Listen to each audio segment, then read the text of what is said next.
दिगंत व्यापिनी भूयात् साहि लोकहितैषिणी सर्वदेश दशा काले अव्याहत पराक्रमा वल्लभाचार्य दिव्याज्ञा वर्धताम अभिवर्धताम नत्वा श्री वल्लभाचार्यान् पुष्टि मार्गोपदेशकान् विठ्ठलेशान् गुरुं स्तौमि बालकृष्ण मम प्रभु श्री कृष्णाय नमः।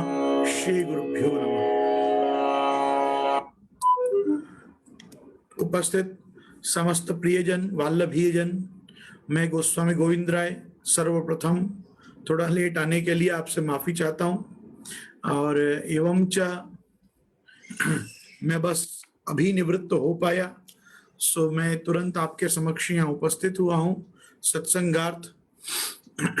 मैं पुनः एक बार हमारी जूम सभा, जूम सदन में, फेसबुक लाइव पे हमारे साथ जुड़ने वाले एवं आप सभी यूट्यूब के प्रिय श्रोतागणों को, सत्संगियों को मैं खूब खूब कल हमारे ज्येष्ठ मास के पर्वात्मक उत्सव की आगामी बधाई देता हूं। पुष्टि मार्ग में 4 यात्राओं का जो क्रम है उसमें अक्षय तृतीया पर चंदन यात्रा, आज के दिन जल यात्रा, कुछ लोग गंगा दशहरा को भी जल यात्रा मानते हैं क्योंकि उस दिन पूरे दिन प्रभु जल विहार में विराजते हैं। जल में आप राजभोग से लेकर और संध्या आरती पर्यंत तो निज मंदिर, निज तिवारी आदि सभी स्थानों में शिवना जी पधारते हैं, भावना जी पधारते हैं। तो बहुत लोग गंगा दशहरा को भी जल यात्रा संबोधन देते हैं, परंतु विशेष करके ठाकुर जी के ज्येष्ठाभिषेकार्थ जलाधिवासन के लिए आज जो है वो आज जल यात्रा का क्रम है। कल प्रभु की श्री गोवर्धन धर की स्नान यात्रा है और आगामी आषाढ़ में, आषाढ़ के शुक्ल पक्ष में अपने रथ यात्रा होती है। तो चंदन यात्रा, जल यात्रा, स्नान यात्रा एवं रथ यात्रा का ये दिव्य क्रम अपने संप्रदाय में भी अंगीकृत है और आचार्यों के अनुग्रह से हम सब सेवा में उसका विनियोग कर पाते हैं। इन सब प्रकार से भी ठाकुर जी को लाल लड़ा पाते हैं। मैंने आज आपसे कहा था कि हम कुछ चर्चा आज स्नान यात्रा, ज्येष्ठाभिषेक की भी करेंगे, तो वो तो हम हमारे चतुर्भुज दास जी के वार्ता जी में प्रवेश करने से पूर्व करेंगे ही। लेकिन मैं साथ में ये चीज खास कहना चाहता हूं, अपने यहाँ के जो उत्सव हैं वो प्रायः नक्षत्र प्रधान हैं।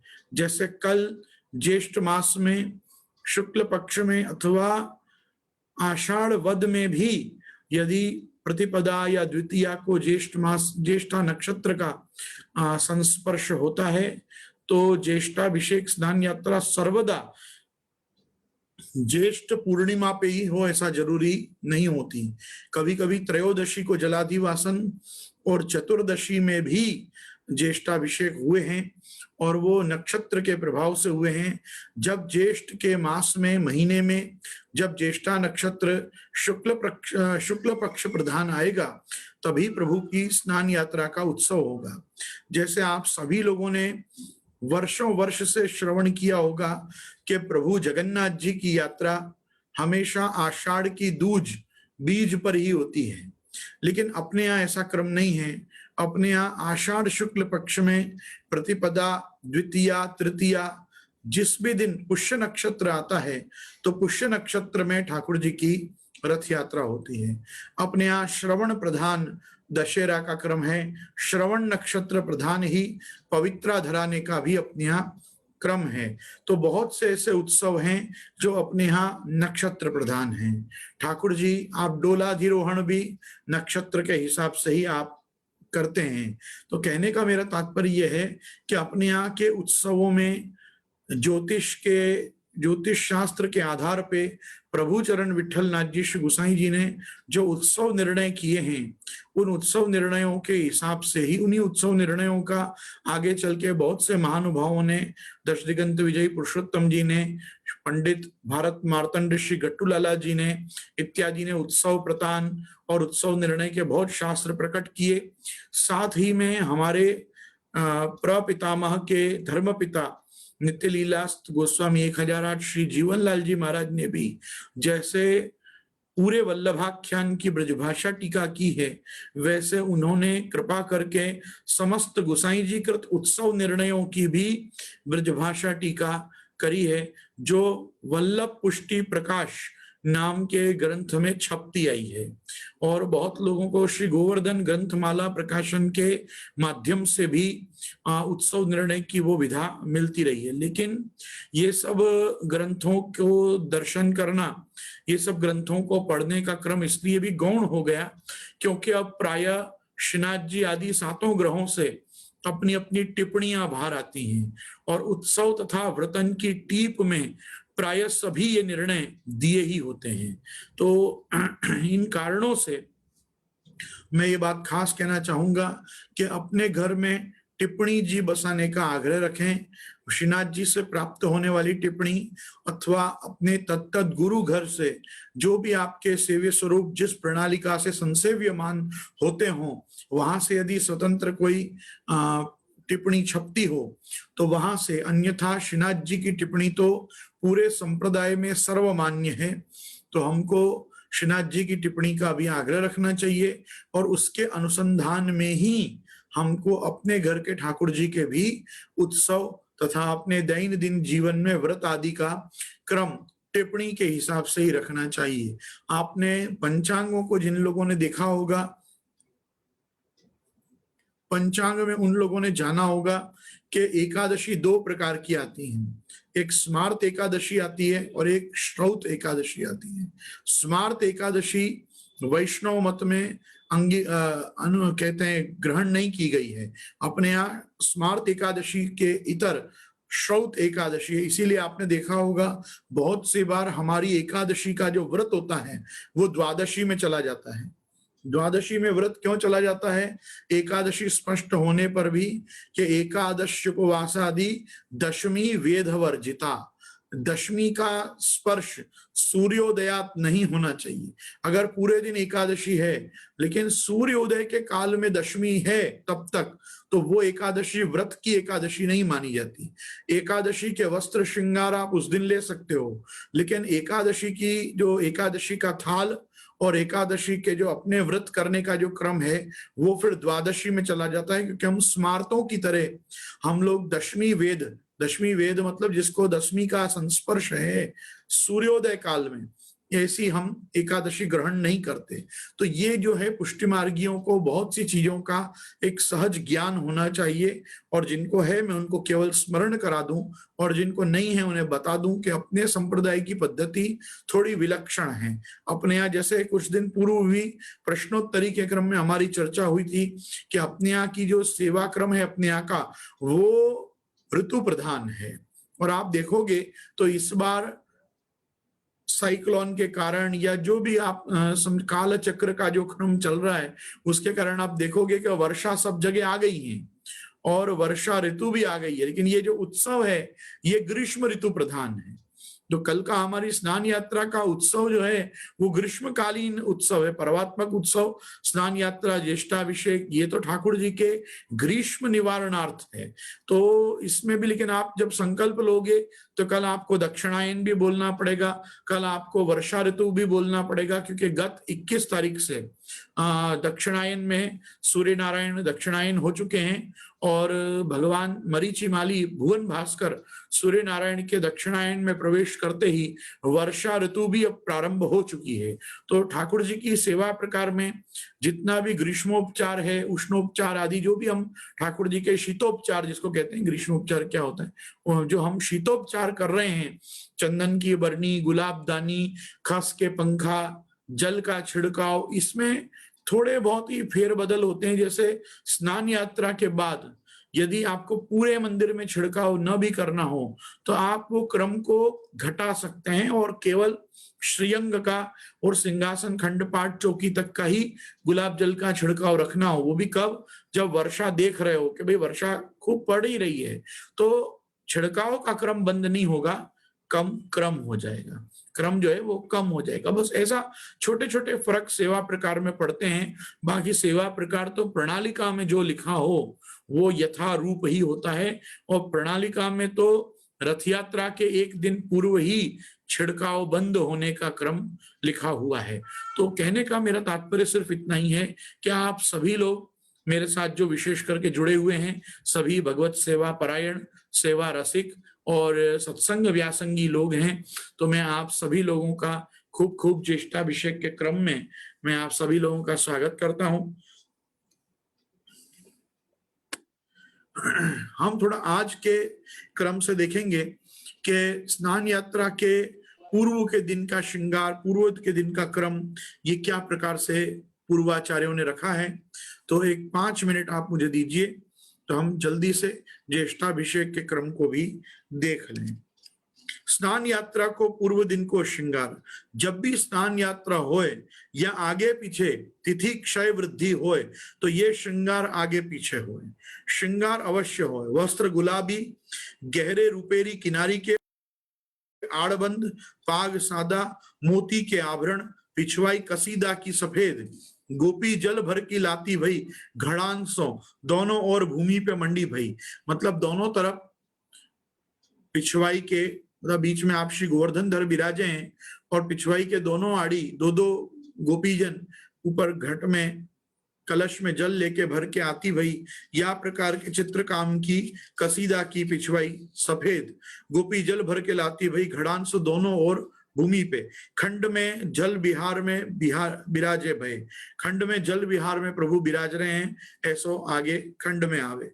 आज दिन भर पनघट के पद होए। जा दिन स्नान यात्रा होए वहां के एक दिन पूर्व ये श्रृंगार लेनो। जैसे आज त्रयोदशी है, चतुर्दशी का इस बार क्षय था, तो आज त्रयोदशी थी और अब कल सीधे पूर्णिमा है, तो भी आज के दिन ही आज त्रयोदशी का श्रृंगार नहीं लिया गया, आज चतुर्दशी का श्रृंगार लिया गया। तो यहाँ आज्ञा कर रहे हैं कि मंगला में अब पदन का क्रम, आज के दिन में पद के क्रमों की बड़ी मुख्यता है। तो जमुना जी के 40 पदन में से पद हों आज के दिन। श्रृंगार में यमुना घट भर चली चंद्रावली नार, राजभोग में आवत ही यमुना भर पानी, उत्थापन में ग्वालन कृष्ण दर्शन को अटकी। ध्यातव्य हो कि श्री गोवर्धन धर के यहाँ श्रीनाथ जी में उत्थापन में भी कीर्तन का क्रम है। जैसे अन्य घरों में उत्थापन में कीर्तन का क्रम नहीं होता, उत्थापन और ग्वाल बिना कीर्तन के ही खुलते हैं। जैसे द्वारकाधीश प्रभु के घर में ग्वाल में पलना गाते हैं, जब भी ग्वाल के दर्शन खुलते हैं तब वहां पलना गाए जाते हैं। वैसे ही श्रीजी में उत्थापन में भी कीर्तन होते हैं, इसलिए श्रीजी के घर से संबंधित जो प्रणालिकाएं होंगी उसमें उत्थापन में कौन सा पद गवे वो भी दिया हुआ होगा, बाकी उत्थापन में कीर्तन नहीं होते। यहाँ दिया है उत्थापन, ग्वालन कृष्ण दरस को अटकी, भोग में ललन उठाए देहु मेरी गगरी, आरती में अरे कौन टेव तेरी कन्हैया, अधिवासन में और शयन में, जब अधिवासन हो जल को तब और शयन खुले दर्शन में, जल को गई सुघड़ नेह भर लाई, परी है चटपटी दरस की। ये राग अड़ाना में ये पद विशेष गवता है। समस्त स्नानन में जल भरवे शयन भोग धर के जाएं, तथा श्रीजी में हूँ शयन भोग धरी के जाते हते, परंतु भक्त कामना कल्पतरु आचार्य ने समस्त सेवक वैष्णवन को यह लाभ मिले, या कारण रीति में परिवर्तन कियो। प्रथम वल्लभ वंश जल भरें, तब सब सेवक वैष्णव भरें, सेवा कृतिर गुरु राज्ञा। अतः गोपी वल्लभ भोग धर के यमुना बनास के समीप स्थान में सो जल भर के लावे। प्राचीन काल में श्रीनाथ जी द्वार में पीछे बनास नदी के ऊपर जाके वहां से जल भर के लाते, और अभी इन दिनों में बहुत वर्षों से अब श्री नवनीत प्रिया जी बगीचा के पीछे एक वाव बावड़ी विराजे है, कामेसु जल भर के लावे हैं। आचार्य बालक बहु बेटी सेवक दोनों ठिकाने इनकी सारी व्यवस्था सो जाए, भरी के लाय के हांडान में सूक्ष्म सूक्ष्म पधरा में, तथा समस्त वैष्णव के घट में तेहु एक एक चुल्लू जल में पधरा में, दिन भर जल भरें, ताके पश्चात शयन भोग आयवे पे अधिवासन होए। तथा तामे कदम्ब कमल गुलाब जूही राय बेली मोगरा की कली तुलसी निवारा की कली आदि 8 प्रकार के पुष्प धरा में, चंदन, जमुना जल, गुलाब जल आदि पधरा में, शयन में रात्रि भर रहे, प्रातः प्रभु वह शीतल जल सो वेद मंत्रन सो स्नान करें। वहां सभी वस्तु भावात्मक स्वरूपात्मक होवे सो अधिवासन अर्थात पूजन कर देवत्व स्थित करें। अधिवासन के विषय में भी हमारी चर्चा पूर्व में हुई थी कि कोई भी वस्तु में अक्षर ब्रह्मात्मकता लाने के लिए, देवत्व लाने के लिए, पूजकत्व लाने के लिए, आराधकत्व लाने के लिए अधिवासन का क्रम है। किसी भी वस्तु को आदि भौतिक से आध्यात्मिक और आध्यात्मिक से आदिदैविक करने का जो प्रकार है उसको अपने यहाँ अधिवासन शब्द कहा गया है। कारण बालक रक्षार्थ ये अधिवासन होए। पवित्रा, राखी, हिंडोला, डोल, रथ आदि सबको अधिवासन होए। यहाँ तक कि रक्षा मतलब रक्षाबंधन और पवित्रा का संयुक्त अधिवासन होता है। अधिवासन के संकल्प में भी यही बोला जाता है कि पवित्रा रक्षयोर अधिवासनम अहम करिष्ये। तो जब पवित्रा का अधिवासन होता है साथ में ही प्रभु के श्रीहस्त में धराए जाने वाली और चरणारविंद में समर्पे जाने वाली राखियों का भी अधिवासन होता है। तो ये अधिवासन संयुक्त होता है। जवारा को छोड़ के प्रभु जितनी भी वस्तु धरते हैं उन सबका अधिवासन होता है, जवारा का अधिवासन नहीं होता है। तो जवारा तो जो पधरा के लाते हैं उसके बाद सीधे उनको सुंदर सुंदर संवारते हैं, उनकी कली बनाते हैं, कलगी बनाते हैं और 11-21 जैसे भगवत स्वरूप घर विराजते हो उतने जवारा भेगे करके उनकी कलगी बना के पीले साटिन के अथवा रेशम के पीले डोरा से बांध के और फिर ठाकुर जी को जवारा की कलगी तुर्रा के पीछे मतलब छोर, जड़ाऊ के छोर के पीछे धराई जाती है।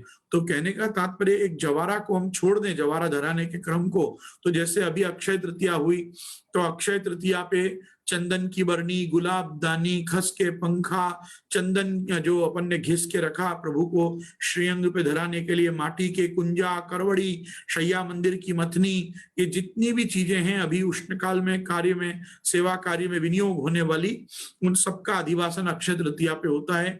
दूसरा अधिवासन ये आज जल का हुआ, तीसरा अधिवासन व्रत का होगा, चौथा अधिवासन हिंडोला का होगा, फिर ऐसे करके डोल का अधिवासन होगा। डोल के अधिवासन के पूर्व बसंत पंचमी पे जितने रंग से प्रभु आप खेलेंगे वो सब प्रकार के रंग और पिचकारी के प्याला और सबको साज के एक साथ उनका अधिवासन होगा। तो ये सब चीजें जो हम प्राय जैसे अब रंग है, रंग तो घर में बनते नहीं, रंग हम बाजार से खरीद के लाते हैं। तो बहुत सी चीजें ऐसी हैं कि जिनका अगर प्रभु में विनियोग करते हैं तो उसके पहले उनको गायत्री से प्रोक्षण, कंकु अक्षत छिड़कना, चंदन के छींटा देने, धूप दीप करने, आरती करनी, गिट्टी भोग अथवा मिश्री भोग धरना, ये सब करने को अधिवासन करना कहते हैं। तो आज खास करके इस प्रकार से सुंदर शीतल जल का निर्माण होता है और शीतल जल के निर्माण के बाद जिसमें यमुना जल, गुलाब जल, जब हम यमुना जल भरने जाते हैं तब यमुना अष्टपदी बोलते हुए जाते हैं। जब जल भर के लाते हैं तो यमुनाष्टक का पाठ करते करते बड़े बड़े कलशों में, हांडाओं में या जिसमें हम छानते हैं जल उसमें हम पधराते हैं। उस समय अलग अलग जो भी पद निर्णय किए, जो वर्णन किए वो पद गौते हैं। तो कहने का तात्पर्य ये है कि ये बड़ा यमुना जी के सेवा का प्रधान दिवस है। और यूं देखो तो ज्येष्ठ मास में चैत्र, वैशाख और ज्येष्ठ ये 3 मास जो हैं ये श्री यमुना जी की सेवा के हैं। तो ये पूरे होंगे कल के दिन के बाद। और श्री स्वामी जी की आड़ी की सेवा आषाढ़, श्रावण और भाद्रपद, इसमें श्री मुख्य स्वामी जी की आड़ी की सेवा शुरू होगी। हमारे माई श्यामा जी को राज हो जाएगा। अभी तक जो राज है वो श्याम संग श्याम वे रही श्री यमुने। तो यमुना जी की कृपा से अभी ये कल का उत्सव है। कल प्रभु की जो गजवत विहार लीला है, जो समस्त गोपीजन रूपी करणी के संग प्रभु आप गजराज गिरिवरधारी गोवर्धनधर आप जल क्रीड़ा में रत होंगे, ये पदों में सब वर्णन स्पष्ट ही है। कल के पदों को यदि आप वांचेंगे कीर्तनों को तो ये पूरी लीला का भाव हृदय में विराजमान होगा अष्ट सखान की कृपा से। अभी हम आगे देखते हैं। तो ये प्रकार से पवित्रा, राखी, हिंडोला, डोल, रथ आदि सबको अधिवासन होए, पलना को अधिवासन न होए, कारण यह निपट बालक लीला होवे सो, सब कांता भाव मिश्रित लीलांशो रक्षार्थ अधिवासन हो। मतलब बाल लीला जो है, ये बाल लीला के कोई वस्तु का अधिवासन नहीं होता, पलना का अधिवासन नहीं होता, लेकिन जो कांता भाव से मतलब स्वामिनी भाव से जो हम माधुर्य भक्ति के अंग रूप, ये तो क्या है, पलना की जो लीला है ये वात्सल्य लीला प्रधान है, वात्सल्य भाव की लीला है, इसमें अधिवासन का क्रम नहीं है। लेकिन जहां पे यूं समझो कि युवती गोपी जन और किशोर रूप प्रभु के साथ जहां विहार में प्रवृत्त हो रही हैं, वहां के समस्त पदार्थों में उस विहार लीला के क्रम के रक्षार्थ अधिवासन का क्रम पूर्वाचार्यों ने रखा है। यही सो श्रृंगार में यह पद गायो जाए, यमुना घट भर चली चंद्रावली नारी, मार्ग में खेलत मिले घनश्याम मुरारी, नैना सो नैना मिले मन रहो लुभाई, मोहन मूर्ति मन बसी पग धर्यो न जाई। और तब की प्रीति प्रकट भई यह पहली भेंट, परमानंद ऐसे मिली जैसे गुड़ में चेंट। तो ये जो पद है ये खास आज श्रृंगार के समय गवता है। श्रृंगार के बाद प्रभु गोपी वल्लभ भोग अरोगने पधारते हैं और उसके बाद जल भरने सब गोस्वामी बालक, सेवक, टहलुआ, अपरस के प्रचारक और अपरस में आज्ञा पाए भय वैष्णव भी ठाकुर जी के ये स्नान यात्रा को संपूर्ण करने के लिए, सिद्ध करने के लिए आप जल भर के लाते हैं। जैसे आज हमारे यहाँ भी हम लोग, हमारी जो बावड़ी जहाँ बोरिंग होती है हमारे घर की, प्राचीन काल में तो बड़े बड़े कुआं हुआ करते थे, तो लोग अपने कुआं में से हाथ से जल खींच के काटते थे। लेकिन अब हम लोग हमारे जलाशय पर चले जाते हैं और जो घर का हृद होता है उसमें से जल खींच के और फिर वहीं पूरा अपरस कोठा, जलपान की कोठड़ी जैसी सिद्ध करके और वहां से जल भर के और लेके आके निज तिवारी में जहाँ पे अधिवासन होने वाला होता है वहां पे हम उसको जल को एकत्र करते हैं और अभी शयन भोग धर के हम अधिवासन करके कल की समस्त सुबह, क्योंकि कल तो नक्षत्रों की साक्षी में ही ज्येष्ठाभिषेक प्रारंभ हो जाएगा। कल नक्षत्रों के अस्त नहीं होना चाहिए, कल सूर्योदय से पूर्व संकल्प पूर्वक हमको ज्येष्ठाभिषेक शुरू कर देना चाहिए। उत्तमः तारकोपेता, मध्यमा लुप्त तारका, अधमा सूर्य सहिता। सूर्य साक्षी में स्नान यात्रा का, स्नान कराने का कोई मतलब नहीं है, क्योंकि जब सूर्य नारायण आ गए तो नक्षत्र रहे ही कहाँ। तो नक्षत्रों की साक्षी में ये स्नान होना बहुत जरूरी है। तो इसलिए जितनी जल्दी ठाकुर जी को जगा के जितनी जल्दी स्नान करा सकें तो ये उत्सव का एक आनंद है और महत्व भी है। तो मेरा खास आग्रह रहेगा कि अगर आप लोग अपने नित्य क्रम से ठाकुर जी जगाने वाले हों तो कम से कम ये भावना से कि कल हमारे ठाकुर जी की स्नान यात्रा है, अपने नित्य के क्रम से कम घंटा 2 घंटा जल्दी जगा के और ठाकुर जी को स्नान यात्रा का स्नान केसर के जल से, यमुना जल, चंदन, बरास जो जो पधरा सके आप, तुलसी जी खास हो और चेती गुलाब प्राप्त हो तो खास करके तो चेती गुलाब और तुलसी जी जो प्राप्त हो जाए। और फिर तो यहाँ 8 प्रकार के पुष्प का हम ऊपर वर्णन सुनी आए हैं। पर अपने ठाकुर जी में जैसे भी बने ये स्नान यात्रा करनी चाहिए। इससे ठाकुर जी के श्रीअंग की जो ऊष्मा है, ये पूरे ग्रीष्म ऋतु में जो आपने ऊष्मा सहन की, ताप आपने जो सहन किया, उसका निवारण भी प्रभु का, जितने ज्यादा जल से आप स्नान कर सके, क्योंकि अवधि बहुत कम होती है। सुवर्ण धर्मानुवाक्य 13 मंत्र होते हैं, फिर पुरुष सूक्त का पाठ होता है और उत्तर नारायण का पाठ होके पुनः शांति पाठ से शंखवार दिया जाता है। कहने का मेरा तात्पर्य है कि अपने पास बहुत करो तो 15 से 20 मिनट का ही समय होता है कि जितना ज्यादा स्नान करा सकें उतना अच्छा। तो ये अपने यहाँ का क्रम है। ज्येष्ठा नक्षत्र प्रधान स्नान यात्रा का उत्सव ज्येष्ठ शुक्ल पूर्णिमा। आज दहली, बंधनमाल, हांडी, वारा, शंखनाद 4 बजे। देखो श्री जी में तो आज शंखनाद 4 बजे। मंगला आरती बाद खुले दर्शन में टेरा आए, धोती उपरना केसरी कोर के सफेद धरे, साज सब उठे फिर प्रभु के दूसरे श्रृंगार स्नान के होए। दूसरे श्रृंगार मतलब कुछ आभरण स्वर्ण के जो अभिषेक के लिए शाम स्वरूप धरते हैं वो, तो अनोसर के सब आभरण बड़े हुए, रात्रि की पाग आदि बड़ी हो और आप नित्य के जो अभिषेक के श्रृंगार हैं स्नानार्थ वो आप कुछ श्रृंगार धर के यथाक्रम, और फिर धोती उपर्णा के क्रम में धोती उपर्णा धर के आप स्नान करें। सो साज सब उठे, फिर प्रभु के दूसरे श्रृंगार स्नान के हुए। मणि कोठा में जितने जमुना जी के आगमन के महात्म्य के पद हुए, टेरा खुले बाद तिलक होए, अक्षत चढ़े, तुलसी समर्पण होए, संकल्प होए, फिर स्नान अधिवासन किए भय जलसो होए, स्वर्ण घर्मानुवाक एवं पुरुष सूक्त। सो जब तक वेदोच्चारण होतो रहे तब तक स्नान शंख सु छिटके होतो रहे। फिर लोटान सो स्नान होए, टेरा आए, श्रृंगार होए, वस्त्र सफेद केसर के छापा के, कुलह पिछोड़ा जोड़ मयूर पक्ष को, वनमाला को श्रृंगार। वनमाला को श्रृंगार मतलब श्रीजी में जहां तक आपकी वनमाला विराजती है वहां तक के घुटनू ताई वनमाला ताई को श्रृंगार श्रीजी में होए। सो कुंडल, हास, त्रवल ये सब मोती के, खंड पिछवाई केसर के छापा के, गोपी वल्लभ भोग में 1.25 लाख आम तथा विविध सामग्री जामे प्रधान, बीज चिरौंजी के लड्डू, पना, सत्तू, फल फूल, अंकुरी आदि ये सब आवे। पद को क्रम या प्रकार है। मंगला में जमुना जी के पद अष्टपदी सहित हों। स्नान के समय धोती उपर्णा धरें। स्नान के दर्शन खुलते ही वेद पाठ के साथ यह पद होए। मंगल ज्येष्ठ ज्येष्ठा पूनम ज्येष्ठ मास ज्येष्ठान, मंगल ज्येष्ठ ज्येष्ठा पूनम ज्येष्ठ मास ज्येष्ठान, पूर्ण मास पूर्ण तिथि ज्येष्ठ मास ज्येष्ठ में करत स्नान, राजभोग में करत गोपाल जमुना जल क्रीड़ा, भोग में मोय मिल को भावे वन वन आरती में कृपा रस नैन कमल दल फूले, और शयन में बैठे ब्रजराज कुंवर प्यारी संग। ये प्रकार के पदन को क्रम कल होए। स्नान यात्रा की विशेषता। स्नान यात्रा क्यों प्रधान रूप से अपने हो?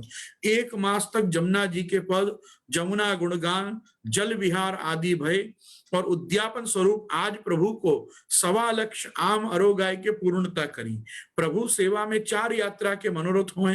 चंदन यात्रा, जल यात्रा, स्नान यात्रा, रथ यात्रा। अक्षय तृतीया को चंदन यात्रा कहें तथा गंगा दशहरा को जल यात्रा कहें। ज्येष्ठा पूनम ज्येष्ठा नक्षत्र सो स्नान यात्रा कहें। और आषाढ़ शुक्ल एकम दूज अथवा तीज में जब पुष्य नक्षत्र होए तब रथ को उत्सव माने हैं, रथ यात्रा करें हैं। स्नान यात्रा को अभिप्राय यह है कि ब्रज भक्तन में ज्येष्ठ भक्त हैं, ताकरी श्री ठाकुर जी के संग जल क्रीड़ा को मनोरथ भयो। ज्येष्ठ भक्त मतलब जो बड़ी उम्र की गोपीजन हैं, जो प्रभु के साथ जल विहार में दक्ष हैं, ऐसी गोपीजनन के साथ जो प्रभु की जल क्रीड़ा है, जल विहार को जो मनोरथ है, तिनके चित्त को आशय जानी उन आदि भक्तन के संग जल विहार कियो। यमुना विषय जल क्रीड़ा खेल यमुना, नाव को गोपी पारावार कृतोद्यम। या वचन सो ज्येष्ठा पूनम में ही स्नान होए। काहे तो प्रभु सब जब ब्रज भक्तन में ज्येष्ठा मास तो ज्येष्ठा नक्षत्र तासो भारभूत है, वैसे वेद मंत्रन द्वारा प्रभु को स्नान कराओ। ये कह रहे हैं कि ज्येष्ठ मास में जैसे ज्येष्ठ वय की गोपी जनन के साथ प्रभु ने विहार कियो, वैसे ये ज्येष्ठा नक्षत्र भी भारी नक्षत्र है। तो ये भारी नक्षत्र में प्रभु की तापस शांति होनी आवश्यक है। तो ये ठाकुर जी की ज्येष्ठा शांति को भी प्रकार है कि ठाकुर जी को वेद मंत्रन सु स्नान होए। तो ठाकुर जी में वेद मंत्रन सु स्नान पुष्टि मार्ग में एक ही दिन होए और वो ये दिन स्नान यात्रा के दिन होए। बाकी सब समय क्यों नहीं होए वेद मंत्रन सु स्नान? क्योंकि साक्षात मूर्तिमंत ऋषि रूपा और श्रुति रूपा गोपीजन ही 4 कलशंसु मतलब 4 लोटी सु स्नान करावत हैं। 4 लोटी 4 वेदन को प्रतीक हैं। तो रघुवेद, यजुर्वेद, सामवेद और अथर्ववेद, ये 4 वेदन के भाव सु 4 लोटी, चारों यूथाधिपति इनके भाव सु श्री यशोदा जी चारों की आड़ी सु जल लेके नित्य प्रभु को स्नान करावत हैं। तो जहां मूर्तिमंत ऋषि रूपा श्रुति रूपा विराजत हैं, तहा वाणी को का प्रयोजन? तो नित्य वाणी का प्रयोजन नहीं, मतलब वेद वाणी की आवश्यकता नित्य में नहीं है, क्योंकि वहां साक्षात मूर्तिमती आप गोपीजन ऋषि रूपा विराज रही हैं, श्रुति रूपा आप विराज रही हैं। वो साक्षात श्रुतियां हैं, वेद की ऋचाएं हैं। इसलिए जब सेवा में साक्षात गोपीजनों के भाव से आप संसेव्यमान हैं, तब वहां पे वेद मंत्रों की अपेक्षा नहीं है, केवल लीला का गान आवश्यक है। इसलिए वहां कीर्तन भक्ति के साथ ही समस्त सेवा क्रम को रखा रखा गया है। यहाँ पे तो आचार्य ने ज्येष्ठाभिषेक कहो है। अभिषेक क्यों कहो है? अभिषेक अपने यहाँ 3 ही बार होए। पहलो अभिषेक होए ये स्नान यात्रा को, जाको हम ज्येष्ठाभिषेक के हैं। दूसरो अभिषेक होए जयंती को, पंचामृत सुबह को, ये जो मूल विग्रह को, श्री ठाकुर जी के मूल स्वरूप को जो पंचामृत होए जन्माष्टमी पे, ये पंचामृताभिषेक, अमृताभिषेक। और तीसरो जो होए वो अपने यहाँ गोवर्धन पूजा में श्री गिरिराज जी को अभिषेक होए। तो 3 प्रकार के अभिषेक पुष्टि मार्ग में हैं। एक ज्येष्ठाभिषेक, एक पंचामृताभिषेक और श्री गिरिराज जी को दुग्धाभिषेक अथवा गोरसु, प्रभु को जो दूध दही सु अपने यहाँ गिरिराज जी को स्नान होए सो। तो ये 3 अभिषेक संप्रदाय में माने हैं। तो अभिषेक में वेद मंत्रन को उच्चारण होवे है। तो जन्माष्टमी पे क्यों नहीं होवे? पुनः वही बात आ जाती है कि वापिस श्रुति रूपा ऋषि रूपा ही आप सब ब्रज ललना मिलके यशोदा जी के संग सब बाल लीला कर रही हैं, तो वहां भी प्रयोजन नहीं है। एक ही दिन, कल के दिन वेद मंत्रों से पाठ होता है और ठाकुर जी का स्नान होता है। पुष्टि मार्ग में प्रारंभ श्री आचार्य ने कियो और कृष्णचंद्र नक्षत्रन में प्रधान होवेसु मंत्रन द्वारा अभिषेक कियो, तासों ही ज्येष्ठाभिषेक कयो गयो। श्रीमद भागवत आधार पे यह मनोरथ हो भयो। सब घरन में शंख स्नो स्नान करावे हैं, यहाँ शंख सो छाट के स्नान करावे, ताको आशय ये है सोम्भस्यलम युवती भी परिशिच्यमाना प्रेमणोक्षित प्रहस्तेर भिरस्थित ततुंग वैमानिकई कुसुम वर्ष विरिंग यमानो रमे स्वयं स्वरतिरत्र गजेन्द्र लीलः ततश्च कृष्णो पवने जलस्थल प्रसून गंधा नीलजुष्ट दिक्तटे पचार भृंग प्रमदा गणाव्रतो यथा मदच्युद्विरदे करेणुभिः। 10वें स्कंद में रास पंचाध्यायी के ये 2 वाक्य हैं। ये 2 भी ज्येष्ठाभिषेक में प्रमाण हैं। यमुना जल में गोपीन ने प्रेम वाली चितवंशों प्रभु को देख देख के हंसी हंसी के उनते अपनी अंगुलिंसों बौछारे करन लागी। जल उछाल उछाल के खूब नहवाए। विमानंते बैठी बैठी देवता गणन की स्त्री कुसुम वृष्टि करन लागी। या प्रकार सो आत्माराम प्रभु जमुना जल में जैसे मदमत्त हाथी किलोल करे, ता प्रकार आप जल विहार करन लागे। या प्रकार को वर्णन रास पंचाध्यायी में हूँ प्राप्त हुए है। या भाव को वर्णन भगवदीयन ने हूँ कियो है। सो राजभोग श्रृंगार आदि में पदगान होए।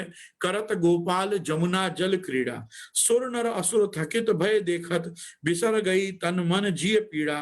मृग मद तिलकम कुमकुम चंदन अगर कपूर सुवास बहु मुदवन। कछु मुंद मगन रसिक नंद नंदन कमल पाणी परस्पर छिरकन। निरमद शरद कलाकृति शोभा बरकत स्वाति बूंद जल मोती। परमानंद कंचन मणि गोपी मरकत मणि गोविंद मुख ज्योति। स्वर्ण धर्मानुवाक्सों अभिषेक करावत हैं। पुरुष सूक्त सु भी अभिषेक करावत हैं। ताको वर्णन हो श्रीमद भागवत के 11वें स्कंद में मिले हैं। सलिलई स्नायेत स्नापयेत मंत्रई नित्यधा विभवे सती सुवर्ण धर्मानुवाकेन महापुरुष विद्या। महापुरुष विद्या ये शब्द भागवत जी में 2 महान स्तोत्रों के लिए आता है। पहला स्वर्ण धर्मानुवाक से स्नान कराना। ये स्वर्ण धर्मानुवाक जो कल पहले मंत्र शांति पाठ हरि ओम तत्संयो रावरणी महे के बाद जो पहले शांति पाठ के बाद जो मंत्र शुरू होंगे, वो क्योंकि इस शब्द से ही अनुवाक शुरू होता है, इसलिए सुवर्णम घरमम परिवेर वेनम इंद्रस्यात्मानम दशधा चरंतम अंत समुद्रे मनसा चरंतम, ये पद्धति से 13 मंत्र ठाकुर जी आप सुवर्ण धर्मानुवाक के स्नान करते हैं। इसके बाद उत्तर नारायण सहित पूर्ण पुरुष सूक्त से ये महापुरुष आप ठाकुर जी पूर्ण पुरुष आप स्नान करते हैं। महापुरुष विद्या ये श्रीमद् भागवत में 2 वस्तुओं के लिए कही गई है। पहली महापुरुष विद्या का अर्थ होता है नारायण कवच। 6वां स्कंद 8वां में विश्वरूप ने जो इंद्र को, जो परीक्षित को सुखदेव जी ने विश्वरूप का दिया हुआ इंद्र को जो नारायण वर्म, नारायण कवच, ये जो है इसको भी महापुरुष विद्या कहा गया है। क्योंकि जिस समय पर वृत्रासुर के मुख में ऐरावत हाथी के साथ इंद्र प्रवेश करके जब बाहर आ जाता है, तब वहां सुखदेव जी कहते हैं कि ये इंद्र काल रूपी वृत्रासुर के मुख में जाके भी बाहर क्यों आ गए?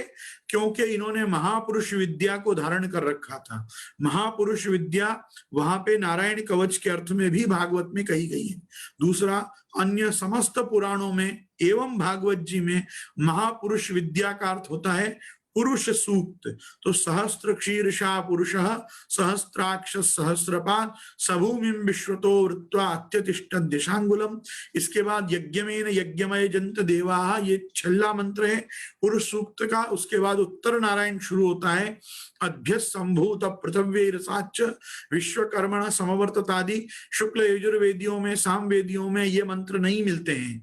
ये मंत्र उत्तर नारायण के क्रम से या रुद्रष्टाध्यायी में दिए हुए हैं या केवल कृष्ण यजुर्वेद में दिए हुए हैं। तो कृष्ण यजुर्वेद के इन अदभ्य संभूत पृथ्वी रसाचादि मंत्रों से रीश्चते लक्ष्मीश्च पत्न्यों अहोरात्रे पार्श्वे नक्षत्राणि रूपम, वहां तक के मंत्र पर्यंत और उत्तर शांति पाठ के साथ पुनश्च हरि ओम तत्संयोरावरणी महे तक ये पूरा ज्येष्ठाभिषेक का मंत्र संहिता से स्नान का क्रम पूर्वाचार्यों ने बांधा है।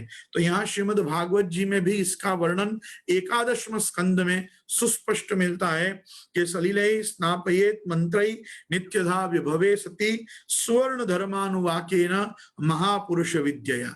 तो ये महापुरुष विद्या के द्वारा आप स्नान करा सकते हैं। पुरुष सूक्त के द्वारा वैष्णवों को, जिनको ये सब मंत्र वंत्र नहीं आते, उनको ये सब प्रपंच में पढ़ने की आवश्यकता भी नहीं है। उनको ज्येष्ठ मास की पूनम के स्नान यात्रा के जो पद दिए हों, उनमें स्नान समय के असंख्य पद दिए हुए हैं। आप आनंद से अपने ठाकुर जी को अष्टछाप की वाणी सुनाकर भी आनंद से स्नान करा सकते हैं। ऐसे भी ये सब मंत्रों के उच्चारण द्विजाति या यज्ञोपवीत धारी वैष्णवों को ही करने चाहिए। जिनको यज्ञोपवीत और गायत्री सवित्र मंत्रोपदेश नहीं है, उनको अकारण ये सब पाठ करने का आग्रह रखना भी नहीं चाहिए। शिष्ट मर्यादा, शिष्ट परंपरा यही है।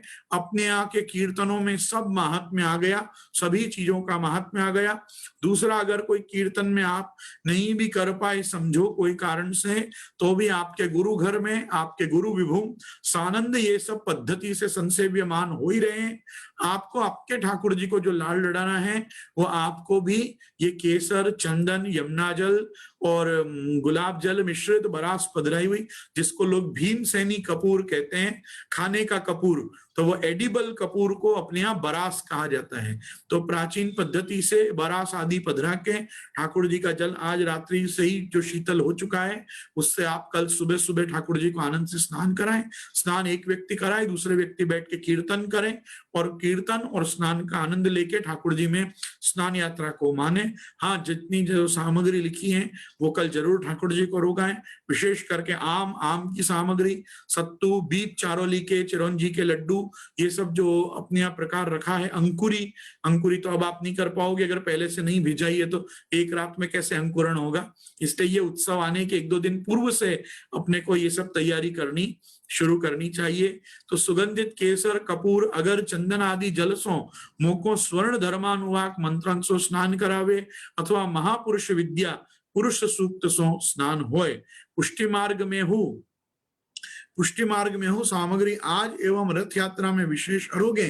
ताको भाव हरिराय महाप्रभु द्वारा वर्णित मूंग की भिजोई अंकुरी खोपरा के साथ, मतलब खोपरा की जलेबी, खोपरा को इस प्रकार से संवारते हैं नारियल को कि वो जलेबी के आकार में वो बने, उनको अंकुरी के ऊपर पधरा के और ठाकुर जी को धरते हैं। और कहीं कहीं पे खोपरा को अलग से जलेबी की तरह संवार के और उनके ऊपर पिसी हुई खांड बुरकते हैं। और वो जो मीठा खोपरा होता है, उसको हमारे ब्रज की भाषा में कहते हैं चटक। तो वो चटक की सामग्री आप ठाकुर जी अंकुरी के साथ खास अरोगते हैं। तो आप चटक भी अरोगा सकते हो स्वतंत्र खोपरा की जलेबी करके, और उसको अंकुरी की छाप पे पधरा के भी आप ठाकुर जी को धर सकते हो। ये सब विशेष सामग्री है कल की। तो ये आज के दिन भी आती है, मतलब स्नान यात्रा पे, और रथ यात्रा प्रधान भी है। और जो आम अरोगने का क्रम जो प्रभु का डोल के चौथे भोग से प्रारंभ होता है कायदेसर, वो रथ यात्रा के चौथे भोग पे संपूर्ण हो जाता है। उसके बाद आम अच्छे आते भी हों तो नहीं धरना चाहिए, क्योंकि अनसीजनल आम खाने से जैसे अपन बीमार पड़ते हैं, वैसे ठाकुर जी के भी आरोग्य और स्वास्थ्य का विचार करके डोल के चौथे भोग से लेकर और रथ यात्रा के चौथे भोग तक ही आम धरने का आग्रह रखना चाहिए। इसलिए आप देखो तो ये 1.25 लाख आम कल प्रभु स्नान यात्रा पे ही आरोग के, यूं देखो तो एक प्रकार से आम को भी विजय कर देते हैं इस वर्ष के लिए। कल से आम विजय हो जाते हैं, कल के बाद आम मिले तो ठीक, नहीं मिले तो ठीक। ऐसे भी वर्षा पड़े बाद का आम मनुष्य को स्वास्थ्य हानि करता है, स्वास्थ्य लाभ नहीं करता। तो आम खाना भी हो तो वर्षा काल शुरू हो उसके पहले ही जितना हो ठाकुर जी को धर के प्रसादी ले लेना चाहिए। तो यहाँ कह रहे हैं कि ये प्रकार से मूंग की भिजोई अंकुरी खोपरा के साथ और बीज चिरौंजी के लड्डू और आम्र को शीतल पना आदि ये सब सामग्री धरे। व्रज ललना अत्यंत प्रीति सो सुस्वादु करकरी ककड़ी के बीज के मोदक जो मुग्धा अज्ञात यौवना अथवा पुष्टि मार्ग में भक्ति के बीज उत्पन्न होए और वे अंकुरित होए, तासो अंकुरी वह फलात्मक होए, वही आम्र और फिर रसात्मक साधन में फल रूप रस शीतल होए। यही भाव सो वैष्णवन को प्रभु अंगीकार करें और रसदान दें। ये यमुना महारानी की कृपा सो ही मिले है।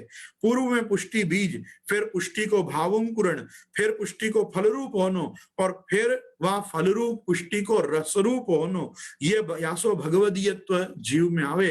तो ये यमुना जी की कृपा से अपन को भी प्राप्त हो, इसलिए पूर्वाचार्यों ने ये क्रम बांधा है। अभी गया में जो एक पूरा पैराग्राफ मैंने आपके सामने पढ़ा, ये श्री हरिराई जी ने जो सामग्री की भावना प्रकट की है ये वो हैं। तो यहाँ बता रहे हैं कि ये समस्त गोपीजन जो जमुना जल विहार क्रीड़ा आप ठाकुर जी के साथ कर रही हैं, ये गोपीजनों का एक बड़ा विशिष्ट विलक्षण महात्म्य है कि ये ठाकुर जी को कभी भी भूखे भूखे मनोरथ नहीं करती हैं, मतलब रूखे सूखे मनोरथ नहीं करती हैं। ये जब कोई मनोरथ करती हैं तो साथ में कुछ सामग्री विशेष करके ठाकुर जी को अरोगाती हैं, सामग्री हुई हो तो ही वो मनोरथ या उसकी सज्जा सजावट करती हैं। हम वैष्णवों के घर बहुत सी बार ये चीज की थोड़ी कचास देखते हैं कि वैष्णव अपने घर में रस खस खाना करते हैं, फूल मंडली करते हैं, अलग अलग प्रकार के ठाकुर जी के भवन उष्ण काल में ठाकुर जी को शीतोपचारार्थ आप करते हैं, लेकिन साथ में उसके साथ कोई सामग्री नहीं धरते हैं। बस वो नित्य नियम में ही ठाकुर जी को अच्छा अच्छा भवन बना बना के धर देते हैं। अरे आप ठाकुर जी को विनती करो कि लाल नेक देखिए भवन हमारो, तो कछु अरोगाओ तो सही, कछु बनाओ और उनको अच्छी फूल मंडली करो, खस खाना करो। तो कछु तो सामग्री बना के, कछु नहीं तो पना बना के भोग धरो अलग अलग प्रकार के फल फूल के, कि भाई ठाकुर जी ये फल को पना जरोगे, यहाँ ठाकुर जी ये फल को सतुआ के लड्डू तो दूध घर में हो, तो सतुआ के लड्डू करो, सतुआ में जल लगे तो सतुआ तो सखड़ी है जाए। तो सतुआ के लड्डू को अपने यहाँ कुछ लोग नागरी बोलते हैं, नागरी बोलो अथवा दूध घर बोलो, पर हाँ अनसकड़ी सकड़ी विभाग में तो सतुआ नहीं जाता है। कहने का मेरा तात्पर्य है आप आपके ठाकुर जी को जो लाल लड़ाओ उसमें भी राग भोग श्रृंगार में भोग की प्रधानता रखो। आप देखो अपन जब बोलते भी हैं राग भोग श्रृंगार तो भोग बीच में आता है, वो राग के साथ भी जरूरी है, श्रृंगार के साथ भी जरूरी है। कुछ अरोगाए बिना प्रभु के अलग अलग मनोरथ करने नहीं। जैसे हमारे लोग वल्लभ कुल के घर में जब ठाकुर जी के पलना होते हैं, कोई विशेष कोई अधकी के पलना कोई कराए तो पलना के 42 नग भोग आते हैं कि भाई आज विशेष कोई के आग्रह से प्रभु आज 4 कीर्तन पलना जो झूलेंगे, तो भाई 42 नग का तो अनसकड़ी का आपको नियग होता है। तो वो क्यों होता है? क्योंकि प्रभु किसी का मनोरथ पूर्ण कर रहे हैं, तो उसमें कहीं प्रभु के वो मनोरथ संपूर्णार्थ कोई परिश्रम ना पड़ जाए, उसका विचार करके बड़ों ने पूर्वाचार्यों ने सामग्री का ही आधिक्य रखा है। आप देखो बहुत लोगों की आदत होती है वैष्णवों की, जरा कुछ सेवा में गड़बड़ी हुई तुरंत कटोरी करके सीरा की भोग धर देते हैं, परिश्रम भोग। तो वो परिश्रम भोग में क्यों कहते हैं कटोरी ले आओ, कटोरी ले आओ, वो सीरा की कटोरी कर दो, क्यों परिश्रम पड़ा, परिश्रम। तो अपने यहाँ तो श्रम हो, परिश्रम निवारण हो, कुछ भी हो तो तुरंत सबसे पहले क्या होता है, कुछ एक सामग्री आ जाती है। हमारे वल्लभ कुल में तो ठाकुर जी में जैसे ही श्रृंगार चल रहे हो, हमारे सबके प्राय निधि स्वरूप छोटे छोटे होते हैं, छोटे छोटे आभरण खो जाते हैं कभी कभी, या दिखते हुए भी अपने को नहीं दिख रहे होते हैं उस समय, तो तुरंत माखन मिश्री बोली जाती है कि भाई ठाकुर जी में अधकी के माखन मिश्री ले आओ। और आश्चर्य देखो, आप चमत्कार देखो कि माखन मिश्री अभी तो पधारी भी नहीं होती है श्रृंगार चौकी पे अदकी की, पर आप ऐसे बोलो ना कि माखन मिश्री अरोगांव, तो अभी वो चीज मिल जाती, तुरंत मिल जाती। बस प्रभु वो माखन मिश्री अपने हाथ से अधिक का आरोगने के लिए कभी कभी कोई चीज खोवा नहीं देते हैं, छुपा देते हैं।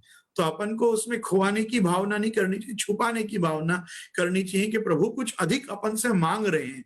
तो ये सब प्रकार से अपन ठाकुर जी की लीला में, सेवा में, मतलब मैं तो कहूंगा सेवा में लीला खोजेंगे तो प्रभु अपने साथ भी लीला करेंगे, नहीं तो अपने साथ क्यों लीला करने लगे। उनके लीला परिकर लीला सृष्टि में कौन सी कमी है कि जो वो मेरे और आपके साथ आके विहार करें इस समय। तो प्रभु अपने साथ अति कृपा करके श्री यमुना जी की आड़ी कानी से ही जो समझो कि अपने ऊपर कृपालुता दयालुता प्रकट करके अपने को सहज में अपने उपस्थिति के लक्षण आप प्रकट करते हैं कि मैं हूं तुम्हारे बीच में। तो ये जो सब अपने साथ की प्रभु की लीला है, इनका भी अपन को दैन दिन सेवा क्रम में तो आनंद मानना ही चाहिए, लेकिन विशेष करके विशिष्ट उत्सवों में, मनोरथों में अपन को इसका खास आग्रह रखना चाहिए। मैं तो वैष्णव से खास आग्रह करूंगा कि आपसे रोज रोज में कुछ ठाकुर जी को लाड़ न लड़ाया जाए। केवल नित्य की रसोई से आप ठाकुर जी को भोग धरें तो भी कोई दुख की बात नहीं, बहुत आनंद की बात है। लेकिन कोई विशेष उत्सव, वो भी वर्षोत्सव हो, तो जो प्रणालिका में लिखा है उस सामग्री को करके धरने का आग्रह रखें। 4 सामग्री लिखी हो, आप 1 सामग्री करें भले, पर रीत में लिखी हुई सामग्रियों को जरूर प्रभु को अंगीकार कराएं, ताकि ठाकुर जी को जिन उत्सव मनोरथों पे, जिन महामहोत्सवों में जो चीज की टेव पड़ी है, वो चीज प्रभु को सुलभ हो जाए, प्राप्त हो जाए और अपनी सेवा सिद्ध हो जाए। तो कहने का तात्पर्य आज हम लोग भी गए 2 वर्षों से, ये जब से कोविड काल आया, कोरोना काल आया है, तब से तो यथोप मिलितोपचार द्रव्य कृष्णा संपूज्य क्या होता है वो हमको यथार्थ साबित हो गया, सिद्ध हो गया, हम सीख गए। जो मिले उससे सेवा करना। पहले तो वल्लभ कुल बड़ा स्टॉन्च था कि नहीं नहीं ये होगा, आज के दिन ये चाहिएगा, लाओ कहीं से भी लाओ। लेकिन जब से ये कोरोना काल आया और जब से लॉकडाउन की परिस्थितियां हमने देखी, तब से तो हमको भी ऐसा हो गया, जो मिल रहा है, जितना मिल रहा है, उससे जितनी सेवा निभ जाए उतनी ठाकुर जी की कृपा माननी, श्री महाप्रभु जी की कृपा माननी। लेकिन हर चीज में कृपा मानते में ऐसे सेवा चोर नहीं हो जाना कि मिलती हो सकता है तो भी हम कहें अभी तो काल महा कठिन आ गए हो, कहाँ सुलाऊं, कैसे करूं। ऐसा सब ठाकुर जी से पाखंड नहीं करना, दंभ नहीं करना। जो मिले तो जरूर यत्न करके लाके भी प्रभु की रीत का रायता जरूर करना चाहिए। ठाकुर जी में जो चीज जो प्रणालिका में लिखी हो, 4 में से 2 करो, 8 में से 4 करो, 4 में से 1 करो भले, पर रीत में लिखी हुई सामग्री प्रभु को जरूर अंगीकार कराओ। उससे प्रभु को बहुत हर्ष होता है, बहुत हर्ष होता है कि देखो आज मेरा ये उत्सव है, ये सामग्री आज की विशेष। आज जैसे देखो अपने यहाँ के तो सारे उत्सव ही कैसे हैं, आधे लोग पुष्टि मार्ग में आज भी गोसाई जी के उत्सव को जलेबी नोम कहते हैं कि जलेबी नोम, क्यों, जलेबी की प्रधानता है। अपने यहाँ आज भी कितने लोग गुरु पूर्णिमा को कचौड़ी पूनम कहते हैं कि भाई उस दिन ठाकुर जी गर्मा गर्म कचौड़ी, मीठी और फीकी दोनों प्रकार की कचौड़ी प्रभु आप अरोगते हैं। और कचौली गांव में प्रभु ने गोपी जनों के हाथ से उसी दिन कचौड़ी अरोगी भी, इसलिए भी उसको कचौड़ी पूनम कहते हैं। तो कहने का मेरा तात्पर्य है कि हमारे यहाँ के तो बहुत से, एक तिलवा संक्रांत है, एक सतुआ संक्रांत है, अभी जो उष्ण काल में मेष संक्रांति गई वो सतुआ संक्रांत, शीतकाल में जब ठाकुर जी मकर संक्रांति पे रोकते हैं तो वो तिलवा संक्रांत, क्योंकि उसके बाद षट तिला एकादशी आती है उसके आगे पीछे।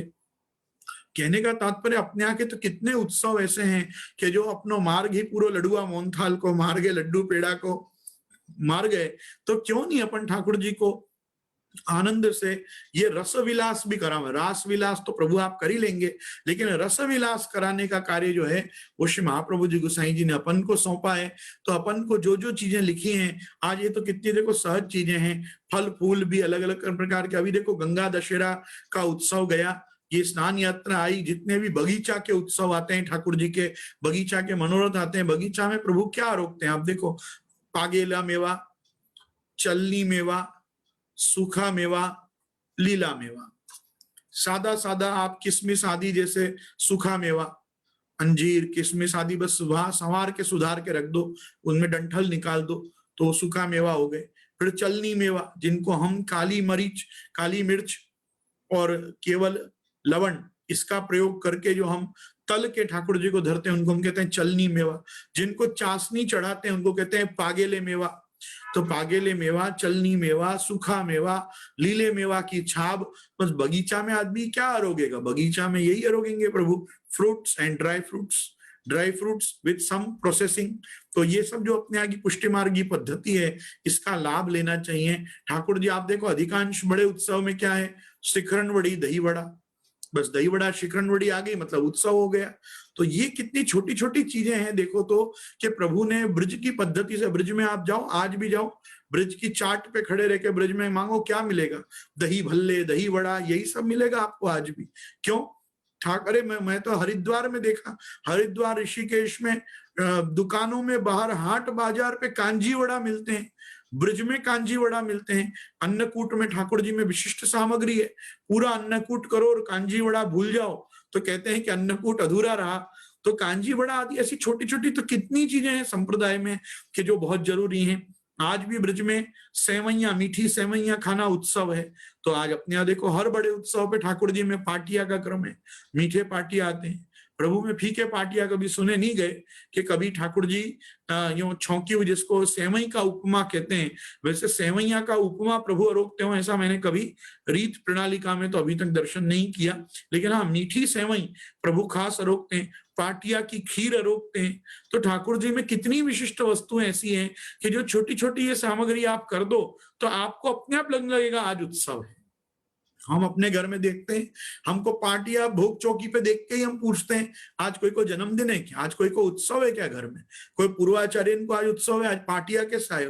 तो अपने आप यूं तो एक दिन पहले से सारा अनुसंधान होता ही है, पर मान लो कोई चीज विस्मृत हो जाए तो भोग चौकी देख के पता चल जाता है कि आज लीटी की सेवा नहीं भाई, आज पूड़ी आई है। तो लीटी की सेवा मतलब रोटी, जिस दिन रोटी नहीं है, तवा नहीं चढ़ा, उत्सव है तो तवा नहीं चढ़ेगा, उस दिन तो कढ़ाई की सेवा होगी। तो बस पूरी के दर्शन किए नहीं मतलब मालूम पड़ गया आज उत्सव है। तो अपने यहाँ का सेवा प्रकार तो इतना सहज सरल है कि अगर रीत प्रणालिका से चलोगे तो प्रीत बिल्कुल ब्रज भक्तों के अनुरूप ही होने वाली है। आपके ये जो उत्सव आ रहे हैं, ये उत्सवों के दिन हम क्यों ये सब बांच के सुनाते हैं, क्यों आपको ये सब अंतरंग बातें अंदर निज मंदिर की, भोग मंदिर की आप लोगों के समक्ष करते हैं? क्योंकि जो मेरे निज मंदिर में बैठा है ना, वही आपके भी घर में, आपके मंदिर में भी वही बैठा हुआ है।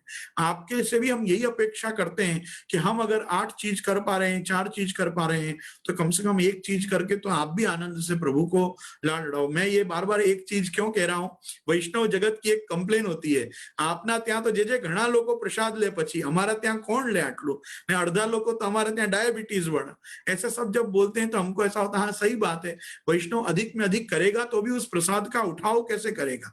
अब तो वो किसी को बुलाता भी नहीं कि आ मेरे घर प्रसाद लेने, और कोई जाता भी नहीं किसी के यहाँ ज्यादा प्रसाद लेने। तो ऐसी स्थिति में वो अपने ठाकुर जी को अरोगावे, उसका करे क्या। तो ऐसी बहुत से कारणों से इनको हम प्रैक्टिकल रीजंस कह सकते हैं, but they are not so practically impossible to do. But फिर भी चलो जो है सो, काल क्रम, सामाजिक क्रम, लोगों के अपने अपने व्यवहार, उसके मैं क्या टिप्पणी कर सकता हूँ। लेकिन इसलिए बार बार कह रहा हूं कि 4 चीज ना कर सको तो भी 2 चीज करो, 1 चीज करो, ताकि आपके ठाकुर जी ये चीज को मिस ना करें। ठाकुर जी को कभी ऐसा ना लगे कि मुझे ऐसे ही उठा लाया, कुछ खवाता ही नहीं है ये, तो बस ऐसी भावना प्रभु को ना आए। प्रभु को भी लगे कि नहीं लेके आया है मुझे वल्लभ के घर से, तो ये भी अपने से जो बन रहा है, लाड़ तो लड़ा रहा है। बस तो वो ढंग का एक प्रभु को भी आपके साथ रहने का एक संतोष हो, आनंद आए, बस उसके लिए मैं आपसे एक खास आग्रह कर रहा हूं कि सेवा प्रकार पे थोड़ा ध्यान दें, रीत प्रणालिका पे ध्यान दें। आप खुद देखो आजकल की तो मैं बहुत सारी प्रणालिकाएं देख रहा हूं। वल्लभ कुल ने खुद जिन दिनों में कोई खास क्रम सेवा का पूर्वाचार्यों ने नहीं बांधा है, वहां तो ऑप्शंस जरूर देते हैं, पर ऊपर लिख देते हैं ऐच्छिक, आपकी जो इच्छा हो आप सेवा करो, आपको जो वस्त्र श्रृंगार करना हो वहां लिखा होता है ऐच्छिक। इच्छिक का मतलब क्या, अब बल्लभ कुल भूल जाता है कि सामने वाले को कोई इच्छा ही नहीं है, उसको तो कुछ नहीं करना है, आप लिख दो कि आज क्या वस्त्र श्रृंगार है, क्या आज जोड़ी है, क्या आज भोग आएगा, करने वाले को क्या सूझने वाला। इच्छा तो और ऐच्छिक क्रम कौन करे, जिसको नित्य नई इच्छाएं होती हों कि आज मैं ठाकुर जी को ये धराऊं, आज मैं ठाकुर जी को ये अरोगाऊं, आज मैं ठाकुर जी को ये पद सुनाऊं, उनके लिए वहां लिखना जरूरी है ऐच्छिक। पर जिनको इच्छा ही नहीं होती हो उनका क्या, ऐसे लोगों को तो बता ही देना चाहिए आज ये वस्त्र, ये साज, ये श्रृंगार ये जोड़ी, ये आज भोग आवे और ये कीर्तन गवे। तो राग भोग श्रृंगार थोड़ा स्पष्टीकरण तो मिलना ही चाहिए, केवल ऐच्छिक से अब काम नहीं चलेगा। तो बस इसी के साथ मैं आप सभी लोगों से आग्रह करूंगा कि आज हम कालक्रम के हिसाब से वार्ता जी में नहीं प्रवेश कर पाए। ये सब का भावात्मक स्वरूप ही देखने में हमारा आज समय निकल गया, और भावात्मक संयोगात्मक रसात्मक पहले भाव उत्पन्न होए, फिर संयोग व भाव को संयोग रूप होए, फिर रसात्मक तादात्म्य संबंधी होए के रस की प्राप्ति होए। ये भाव से ये सब सामग्रियों का और ये सब लीला के महामहोत्सवों का, वर्षोत्सवों का क्रम पूर्वाचार्यों ने बांधा है। आपके ठाकुर जी सहित आपको कल ज्येष्ठाभिषेक बहुत सुखरूप हो, रसरूप हो, शुभ हो, इसी शुभकामना के साथ मैं गोस्वामी गोविंद राय आपके साथ आश्रय के पद में प्रवृत्त होता हूं। और कल हम नित्यवत जब जुड़ेंगे तो हम अपनी वार्ता को, श्री चतुर्बुद्ध दास जी की वार्ता को संपूर्णता की ओर ले जाने का प्रयास करेंगे। गोवर्धन की रही ये तरेटी, श्री गोवर्धन की रही नित्य प्रति मदन गोपाल लाल के, चरण कमल चितलइये तरे टिशी गोवर्धन की रही।